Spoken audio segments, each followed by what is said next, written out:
गरीब जेठानी की जन्माष्टमी। ओफो, हम यहाँ पर आ तो गए हैं, लेकिन करना क्या है? खाना बनाना तो आता नहीं है ठीक से। वही मैं सोच रही हूँ। अरे बहू, तुम तीनों क्या सोच रही हो? कितनी देर हो गई, कुछ बनाया नहीं क्या अभी तक? ऐसा है माँ जी, हम तीनों अमीर घर से आई हैं। आप कोई नौकरानी नहीं ढूंढ कर लाई है जो यहाँ आकर हमारा काम करे? अगर आप अमीर नहीं है तो फिर भी हमारे नौकर यहाँ रखवानी चाहिए। सीधा साधा बोलो तो हम तीनों ये रसोई का काम बिल्कुल नहीं करने वाले। मैंने तो सोचा था बहू कि तुम तीनों घर में आकर मुझे अपने हाथ का कुछ बनाकर खिलाओगे, और ये रस्म होती है पहली रसोई की। पहली रसोई गई तेल लेने। एक तो हम तीनों को अपनी अच्छी नींद खराब करनी पड़ी, और वैसे भी घर में जेठानी जी है ना, काम कर लेंगी। पर बहू ये तो। इतने में रसोई के बाहर सब सुनकर जेठानी जाकर कहती है, अरे माँ जी रहने दीजिए, कोई बात नहीं। वो इतने बड़े घर से आए हैं, हो सकता है उन्होंने कभी खाना नहीं बनाया हो, इसलिए नहीं आता। मैं ही कर दिया करूंगी। पर वो तू कब तक करेगी? अगर इस घर में तू नहीं होगी तो इन्हें भी तो अपने पतियों को खाना खिलाना होगा ना। मेरे बेटे भूखे थोड़ी रहेंगे। उसके लिए भी माँ जी रात में 24x7 रेस्टोरेंट खुले रहते हैं, ऑनलाइन खाना आ सकता है। डोंट वरी, अब हमें जाने दीजिए। पहले दिन की रसोई तो जेठानी संभाल लेती हैं और तीनों देवरानी बड़ी आसानी से सास को सुनाकर वहाँ से खिसक जाती हैं। वक्त गुजरता है, धीरे धीरे तीनों देवरानियां जेठानियों को अपने बस में कर लेती हैं और हर बार जेठानी देवरानियों की बात मानकर घर के सारे काम खुद करने लगती हैं। और देवरानियों की गैंग कभी फ्रेंड्स के साथ, कभी किटी पार्टी, तो कभी मूवी शॉपिंग में बिजी रहती है। ऐसे ही एक दिन सास चारों बहू को कहती है, शमिता, कीर्ति, शिल्पा, अवंतिका, तुम्हें पता तो है अगले 3 दिनों में जन्माष्टमी आने को है। मुझे ध्यान नहीं रहा, वरना 1 हफ्ते पहले बता देती हूँ। अगर कैलेंडर देखा है तो इस हिसाब से जन्माष्टमी की तैयारी कर लेना। मंदिर सजा देना, घर में थोड़ा कीर्तन भजन करवा देना, और 56 भोग न सही तो कुछ अधिकतर पकवान बना लेना। फिर रात को उनके जन्मदिन के बाद हम सब व्रत खोलेंगे। व्रत? मतलब फास्ट? ओह कम ऑन सासू माँ, हमने आज तक व्रत नहीं रखा है, हम कैसे फास्ट रखेंगे? बहुत भूख लगती है। लेकिन मेरे पास इसका सोल्यूशन है। हम फास्ट नहीं रखेंगे तभी आपका लड्डू गोपाल का बर्थडे बहुत अच्छे से मनाएंगे। हम दिन में ही सजावट करके गेस्ट को बुलाकर मनोरंजन कर लेंगे। पक्का कर लोगे ना? और खाना बनाना तो तुमको आता नहीं है। अम्मा जी, सारा काम क्या हम ही करेंगे? जेठानी जी खाना बना लेंगी। माँ जी मैं कर लूंगी, आप फिक्र मत कीजिए। ठीक है, खाना बड़ी बहू बना लेगी। कीर्ति, शमिता, घर की सफाई तुम कर लेना, और चारों बहू बराबरी का काम करो। ओहो हेलो माँ जी, हमने जरा सा जन्माष्टमी मनाने के लिए हाँ क्या कर दिया? अब तो सारा भार हम ही दे रही हैं। पता है ना आपको, हम घर में ऐसा वैसा कोई काम नहीं करते। जहाँ तक पार्टी करने की बात है, मेरा मतलब जन्माष्टमी, वो हम तीनों बहुत अच्छे से कर लेंगे। बहू, तुम समझते क्यों नहीं हो? बीच में तो तुमने कभी काम नहीं किया। रसोई के पहले दिन से ही तुमने मुझे सब कह डाला है। थोड़ा तो शर्म किया करो। त्योहार पर ही एक साथ काम किया कर लिया करो। चारों हमेशा इस बेचारी पर ही बोझ डाल देती हो। कोई बेचारी नहीं है, वो बहुत अच्छे से सारा काम संभाल सकती हैं, जैसे अब तक संभालती आई हैं। जब हमने पहले नहीं किया तो आगे भी नहीं करने वाले। ये कहकर तीनों हीरोइन देवरानी चली जाती हैं। गायत्री उन्हें समझाकर परेशान हो जाती है और एक बार फिर जेठानी सास के कंधों पर हाथ रखती है। माँ जी मैं हूँ ना, मैं सब कुछ कर लूंगी, आप चिंता न कीजिए। और सजावट तो ये कर ही देंगी। ऐसे ही 3 दिन बीत जाते हैं। जन्माष्टमी का दिन आ जाता है और तीनों अमीर देवरानियां अच्छे से घर के मंदिर को सजाकर और उसके आगे के हॉल को सजा देती हैं, जहां वो अपनी मॉडर्न फ्रेंड्स को बुलाती हैं। वहीं खाना बनाकर जेठानी भी आ जाती है।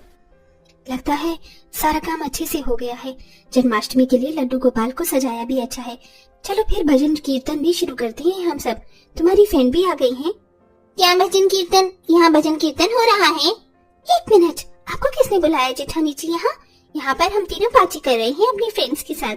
हमने अपने लिए डेकोरेशन की है, आपके लिए नहीं। अगर आपको अपनी जन्माष्टमी का कुछ करना ही है तो यहाँ तो बिल्कुल मत करना। मतलब तुमने फास्ट नहीं रखा? ये सब क्या है? यहाँ खाने पीने की चीज, समोसे, चाउमीन रखा हुआ है, और यहाँ भजन कीर्तन नहीं हो रहा। लड्डू गोपाल के जन्मोत्सव के दिन तुम तीनों ऐसा करोगी? हाँ, हम ऐसा करेंगे। Any problem? अब जाओ यहाँ से, आपके लिए यहाँ कोई जगह नहीं है। हमने अपने पतियों के पैसों से डेकोरेशन की है। आपका पति तो इतना कमाता भी नहीं है, गरीब जेठानी जी। हम आपके लिए पैसे खर्च क्यों करें?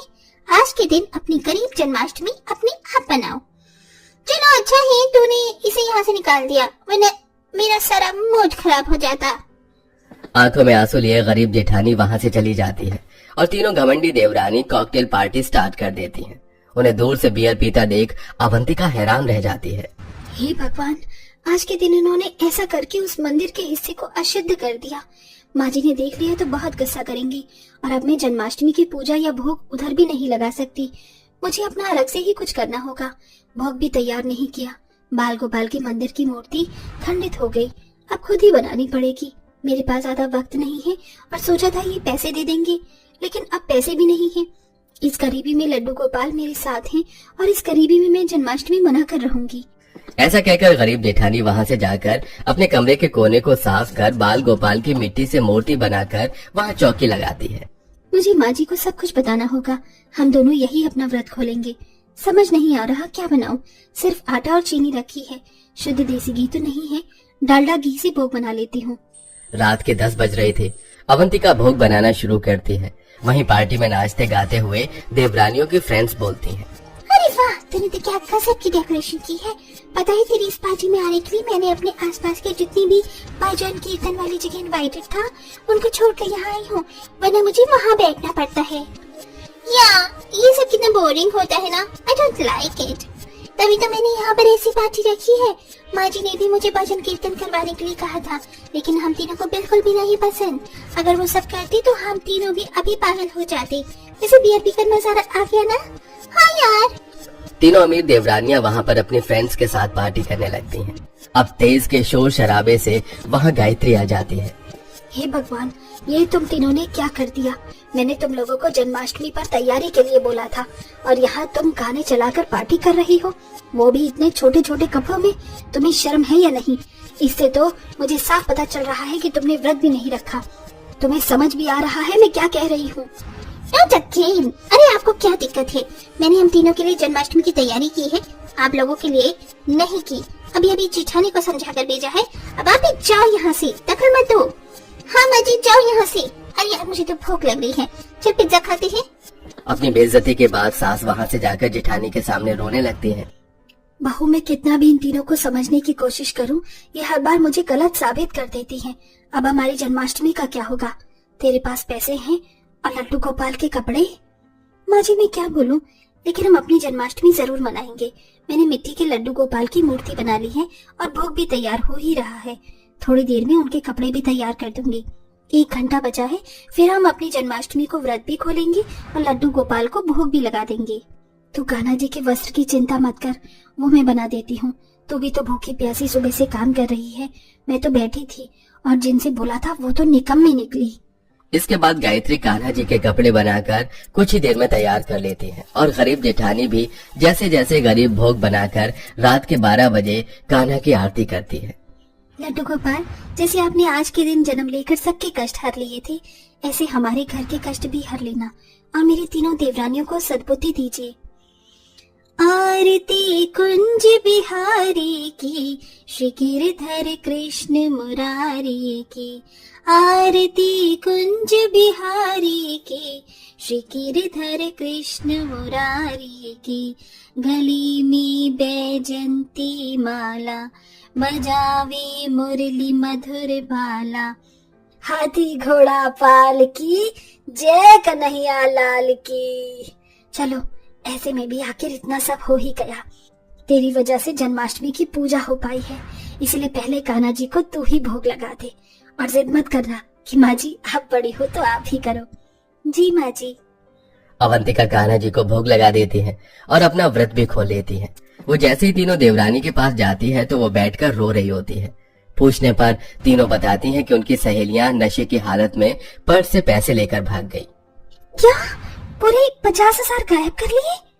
माँ जी हमसे गलती हो गई, हमें माफ कर दीजिए। हम बहुत शर्मिंदा है। जिस अमीरी पर इतना घमंड था वो घमंड हमारा टूट गया है। हमारे पतियों ने हमें काम के पैसे दिए थे, अब पता नहीं वो क्या करेंगी। जेठानी जी आप भी हमें माफ कर दीजिए। अब रोकर क्या फायदा होगा।